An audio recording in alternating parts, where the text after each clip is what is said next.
सबसे पहले तो मैं धन्यवाद देना चाहूंगी अपने डायरेक्टर सर का, प्रोफेसर अनिल अग्रवाल सर और सुजीत सर, और हमारी तीनों मैडम, जितने साथ में हमारे जितने कोऑर्डिनेटर्स और team. Special thanks to my audience, जो कि आप लोग जब सुनेंगे तभी हमारे इस प्रोग्राम का बेनिफिट यू होगा कि कैसे हम इसको करते हैं। हम लोग, जैसे आप सब जानते हैं कि कोविड पैंडेमिक में काम कर रहे हैं इस समय। जब हम लोग पीपीई किट पहन के काम करते हैं तो 50% इफिशियंसी वैसे ही कम हो जाती है पीपीई किट के साथ। जो आईसीयू जैसी जगह जहाँ पे हम लोग काम करते हैं, तो वहां पे अगर हमारी प्रिपरेशन और आइटम्स बिल्कुल सिस्टम में नहीं होंगे तो हम उस समय वहां पे पेशेंट की मैनेज करने में हमारी दिक्कत होगी। इसलिए हम लोग हर चीज बिल्कुल प्रिपेयर रखनी चाहिए। आरसीएच में जब भी पेशेंट आता है, आरसीएच में जब भी पेशेंट आता है तो डेफिनेटली वो क्रिटिकली इल होता है। वो लेवल 3 के हॉस्पिटल में आएगा, पॉजिटिव भी है, तो हमें उस तरीके से प्रिपरेशन करके रखनी है कि बहुत इजीली और खुद को सिक्योर करते हुए, खुद को इन्फेक्शन से प्रिकॉशन लेते हुए और हम पेशेंट को मैनेज करें। इस तरह से हमें अपनी स्किल को इम्प्रूव करना है। यही मेरे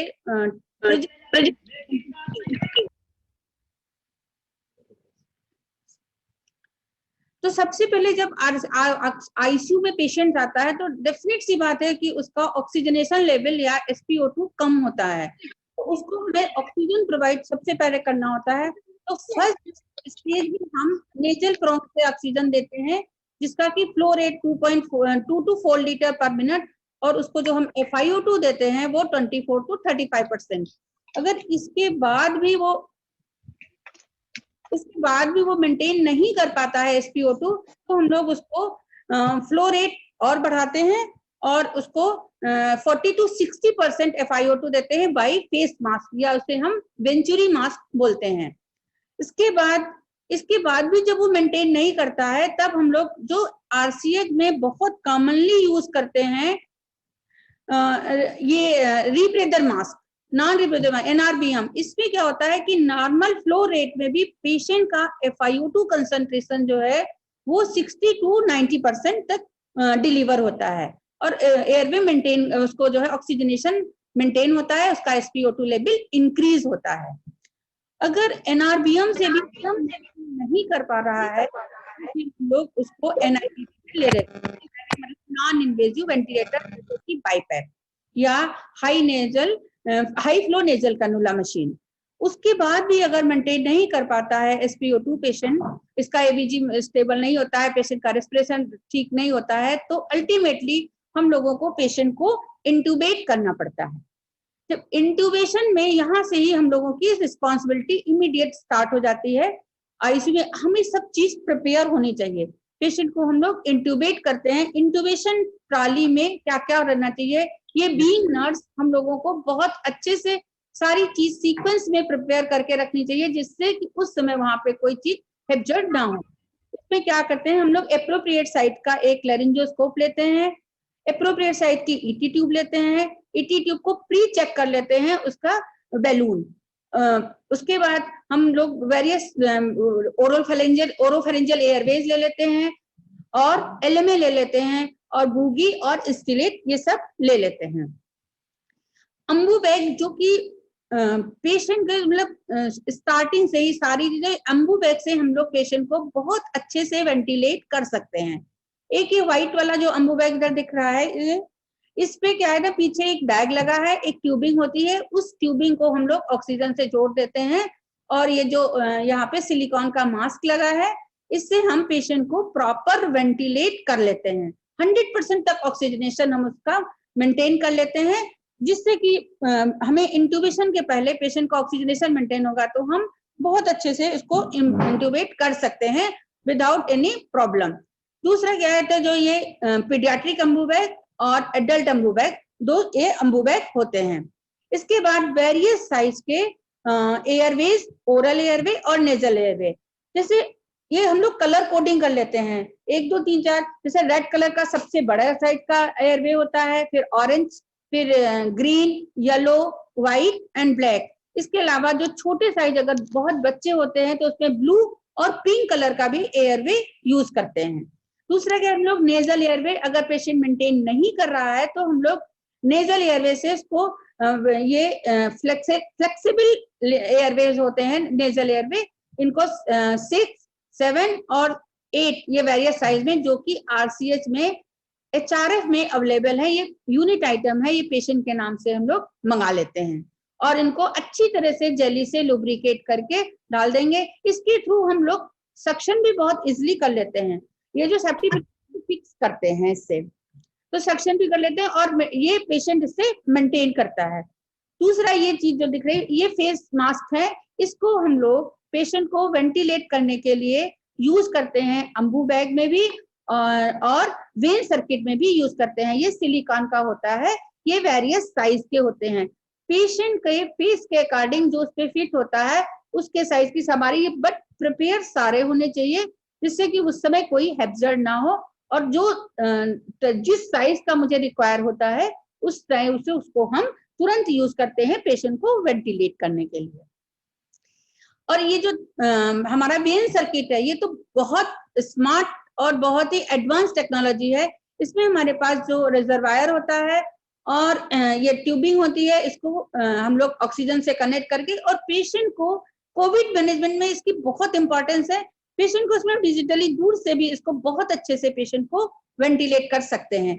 इसके अलावा ये बहुत ज्यादा यूज करते हैं जहां पे जब हम पेशेंट को कहीं सीटी स्कैन ले जाना है या पेशेंट को ट्रांसपोर्ट के थ्रू ले जाना है, तो इसमें बहुत अच्छे से इसका यूज कर लेते हैं। इसमें तो प्रेशर कंट्रोल भी होता है। तीसरा क्या है, इसको कैसे हम यूज करते हैं ये हम आगे, इसका एक हमारे पास वीडियो है जो कि हम आगे ग्रुप में डाल देंगे, और बहुत इजीली इसको बहुत इजीली हैंडलिंग कर, मतलब वीडियो बनाया है जो बहुत इजीली आप लोग सकोगे, सीख सकोगे कि इस वेन सर्किट का हम कैसे यूज करते हैं और कितना बेनिफिशियल है हमारे लिए। एंडोट्रेकियल ट्यूब जो होती है ये वेरियस साइज की, हम लोग नॉर्मल जो मेल्स में वो 8 और 8.5 यूज करते हैं और फीमेल्स में 7 और 7.5 यूज करते हैं, जो कॉमनली यूज करते हैं ये। इसके अलावा हम फ्लेक्सोमेटेलिक ट्यूब भी यूज करते हैं, डबल ल्यूमेन भी यूज करते हैं, जिसपे फिर अगर हमारा इंट्यूबेशन कर रहे हैं, कुछ इजी नहीं है, कोई डिफिकल्टी आ रही है, तो हमारी इस वेरियस साइज के स्टिलेट और बुजी ये बिल्कुल प्रिपेयर होनी चाहिए। स्टिलेट और विजी ये दोनों ही आरसीएच में अवेलेबल हैं, एचआरएफ में भी अवेलेबल हैं, इसके भी साइजेस होते हैं और एचआरएफ में अवेलेबल हैं। जो हम लोग स्टिलेट डालते हैं, इससे क्या होता है, ट्यूब को हम जब इंट्यूबेशन कर रहे होते हैं तो उसकी विजिबिलिटी के हिसाब से हम ट्यूब को मोल्ड कर लेते हैं। ये स्टिलेट का बहुत बड़ा बेनिफिट होता है, इसलिए स्टिलेट हर समय हमारा बिल्कुल रेडी रहना चाहिए। देन लेरिंजोस्कोप, लेरिंजोस्कोप को प्रायर चेक हमें हर शिफ्ट में चेक ही करके रखना है कि इसमें प्रॉपर वर्किंग में होना चाहिए। जो लेरिंजोस्कोप के ये वेरियस साइज के ब्लेड, कर्व्ड ब्लेड जो होते हैं वो हम लोग एडल्ट में यूज करते हैं, और स्ट्रेट ब्लेड जो है वो पीडियाट्रिक में यूज करते हैं। इसकी लाइट, बल्ब, इसका साइज ये सब बिल्कुल प्रिपेयर होना चाहिए क्योंकि कुछ समय कोई हैप्जर्ड ना हो। In various face mask, tube को फिक्स करने के लिए भी हमारे पास सारा सामान होना चाहिए, जेली जिसको कि हम ट्यूब को लुब्रिकेंट करते हैं, और स्टेथोस्कोप जब एयर एंट्री सुनते हैं, और ट्यूब को फिक्स करने के लिए सारी हमारी प्रिपरेशन होनी चाहिए। देन उससे भी बड़ी इंपॉर्टेंट, ड्यूरिंग इंट्यूबेशन जो सक्शन है वो बहुत ज्यादा जो कंफ्यूजन होता है, तो हम लोग को ये सक्शन बहुत प्रायर चेक करके पहले से ही रखना चाहिए। जब सक्शन का लीवर, जैसे आरसीएच में यही वाले सारे सक्शन लगे हुए हैं, तो जब लीवर इसका ऊपर की ओर होता है तो सक्शन ऑफ होता है, और जब नीचे की ओर होता है तब सक्शन ऑन होता है। जब सक्शन ऑन होता है तो इसमें वैक्यूम आने लगता है। सक्शन के लिए फिर वेरियस साइज के हम लोग कलर कोडिंग से देख लेते हैं, वैसे साइज इसके, ये सक्शन कैथीटर जो कि थंब कंट्रोल होते हैं, ऑरेंज कलर का 16 फ्रेंच का, ग्रीन कलर का 14 फ्रेंच का, और व्हाइट कलर का 12 फ्रेंच का, ब्लैक कलर का 10 फ्रेंच का, ब्लू कलर का 8 फ्रेंच का। उसके बाद हम लोग ये फीडिंग ट्यूब से यूज करते हैं। कॉमनली जो मोस्ट कॉमनली यूज होते हैं वो 14, 12, 16 यही यूज होते हैं। 16 से हम लोग यूजुअली ओरल सक्शन करते हैं, 14 और 12 से ईटी ट्रेकोस्टमी सक्शन करते हैं। देन अपने यहाँ पे एक तो डायरेक्ट लैरिंजोस्कोपी यानी कि जो मैनुअल लैरिंजोस्कोप से हम लोग इंट्यूबेशन करते हैं वो यूज करते हैं। दूसरा हमारे आरसीएच में वीडियो लैरिंजोस्कोप भी अवेलेबल है। कोविड पेंडेमिक में वीडियो लैरिंजोस्कोप हम लोग इजिली गाइडेड इंट्यूबेशन कर देते हैं, इससे ज्यादा दिक्कत नहीं होती है। तो हमारे आरसीएच में ये वीडियो लैरिंजोस्कोप भी अवेलेबल है। ये वाला सीमैक का और किंग्स विजन ये दोनों वीडियो लैरिंजोस्कोप हमारे आरसीएच में अवेलेबल है। देन इमरजेंसी ड्रग्स बिल्कुल रेडी रखना चाहिए। इमरजेंसी ड्रग्स जिसमें कि जाइलोकार्ड, मेफेंटीन, एड्रेनालिन, एट्रोपिन, ये सारी pre filled syringe with proper level हमें रेडी रखना है। एट्रोपिन इंजेक्शन ये है, इससे कभी कभी कंफ्यूज ना हो जाए तो इसे ध्यान रखना चाहिए। ग्लाइकोपाइरेलेट और एट्रोपिन ये दोनों सेम लेवल टाइप के होते हैं, इसलिए इनको बहुत ध्यान रखना है ये सब। दूसरा, जब हम लोग इंट्यूबेशन में कौन कौन सी ड्रग्स यूज करते हैं, जैसे कि फेंटानिल, पेक्यूरियम, प्रोपोफॉल और सक्सेनिल, ये सारी इंजेक्शन जो है प्री फिल्ड सिरिंज और प्रॉपर लेवलिंग उसमें होनी चाहिए।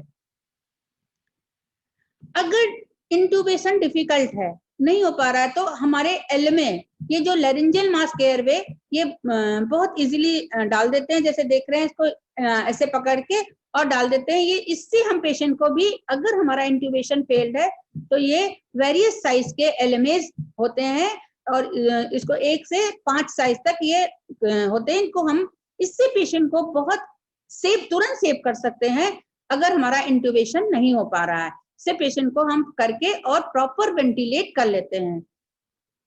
इसको कॉमनली मोस्ट कॉमनली जो एलएमए यूज करते हैं एडल्ट पेशेंट में वो 3 और 4 नंबर के यूज करते हैं, लेकिन इनको भी हमें रेडी रखना है। और इनको वैसे तो बॉडी वेट के अकॉर्डिंग यूज करते हैं, बट ये भी बिल्कुल प्रॉपर रेडी होना चाहिए। इनका बैलून चेक करके और जेली से लगा के इनको रखते हैं। एक क्लासिकल एलएमए ये होता है और एक प्रोसील एलएमए, ये 2 तरीके के एलएमए होते हैं, अवेलेबल हैं एचआरएफ में। दूसरा क्या होता है कि सेंट्रल लाइन, जब भी आईसीयू में पेशेंट होता है तो हम उसको पेरिफेरल लाइन से बहुत ज्यादा फ्लूइड या ड्रग्स नहीं दे पाते हैं, तो सेंट्रल लाइन हमें डालनी होती है, जो कि जुगुलर भी डाल सकते हैं, जो कि सबक्लेविन भी डाल सकते हैं। तो हमें सेंट्रल लाइन की पूरी प्रिपरेशन करके रखनी है कि क्या क्या प्रिपरेशन हमें सेंट्रल लाइन के लिए करनी है। सबसे पहले तो एप्रोप्रिएट साइज की सेंट्रल लाइन जो कि आरसीएच के एचआरएफ में अवेलेबल है वो हम मंगा लेते हैं। इसके अलावा हमारे पास एक ट्रे में एक कट डाउन सेट वहां रहता है, कट डाउन सेट रेडी रहता है। उसमें क्या क्या होना चाहिए, जैसे नीडल, सबसे पहले स्किन प्रिपरेशन के लिए बीटाडीन या क्लोरहेक्सिडीन, फिर उसको क्लीन करने के लिए sponge holder, then gauze pieces, फिर कवर करने के लिए स्पाइरल फीड बनाने के लिए स्पाइनल सीट, उसके बाद एप्रोप्रिएट साइज का हमारा ये होता है सीवीपी लाइन, फिर प्री फिल्ड सिरिंज, उसके बाद ट्राइवे, टेगाडर्म और उसको फिक्स करने के लिए नीडल होल्डर एंड मर्सिल जो कि 205036 अवेलेबल होता है। 2030 कुछ भी हम यूज कर सकते हैं। देन अगर आईसीयू में पेशेंट है तो डेफिनेट सी बात है हमें उसकी इन्वेजिव मॉनिटरिंग करनी है, तो हम आर्टीरियल कैनुलेशन के लिए भी मुझे प्रिपेयर रहना है। आर्टीरियल कैनुलेशन के लिए मुझे क्या क्या सामान चाहिए, एक आर्टीरियल कैनुला जो कि 20 और 22 दो साइज के कॉमनली यूज करते हैं। दूसरा स्किन प्रिपरेशन के लिए, फिर उसको फिक्स करने के लिए टेगाडर्म, ड्यूरापोर, स्प्रिट्सअप और जाइलोकेन और local, then pressure transducer system और एक टॉवेल इसको पेशेंट मतलब उसकी विजुलाइज करने के लिए, उसको अच्छे से प्रॉपर पोजीशन बनाने के लिए। ये आर्टीरियल कैनुला जो हम लोग कॉमनली आप लोग को बताया कि 20 और 22 ये 2 कैनुला हम आर्टीरियल में यूज करते हैं।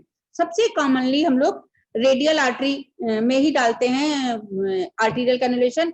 अगर रेडियल में नहीं होता है या दिक्कत होती है तब फीमोरल में डालते हैं। फीमोरल रेडियल में सबसे कॉमनली हम लोग यूज करते हैं। इसका आगे का है वो नेक्स्ट उसमें आ जाएगा। देन प्रेशर ट्रांजिस्टर जो सिस्टम होता है वो HRF में अवेलेबल है, और ये एक प्रेशर बैग जिसको कि हम लोग इन्वेजिव मॉनिटरिंग में यूज करते हैं। ये प्रेशर ट्रांजिस्टर जो सिस्टम है इसका फर्दर यूज मुझे आगे नेक्स्ट हमारे स्पीकर हैं वो बताएंगे। देन ये भी HRF में अवेलेबल है। इसके बाद हम लोगों को इन्फ्यूजन पंप, आईसीयू में सबसे ज्यादा इंपॉर्टेंस है। इन्फ्यूजन पंप हमें बिल्कुल रेडी रखना चाहिए, प्रॉपर चार्ज होने चाहिए, फंक्शनिंग होनी चाहिए। तो क्योंकि आइनोट्रॉप्स हो, वैसोप्रेसिन है, इंसुलिन है या एंटीबायोटिक है, वो सब हम थ्रू इन्फ्यूजन पंप ही देते हैं। इन्फ्यूजन पंप में हम कैसे लगाना है ये हमारे वेरियस डायग्राम में दिखा है कि इसको लॉक खोल के यहाँ पे सिरिंज 50 ml, इसमें 50 ml और 20 ml दोनों सिरिंज फिट हो जाती हैं। 50 ml की सिरिंज, इसको लॉक खोल के इसको फिक्स करना है, फिर प्लंजर से सेट करना है।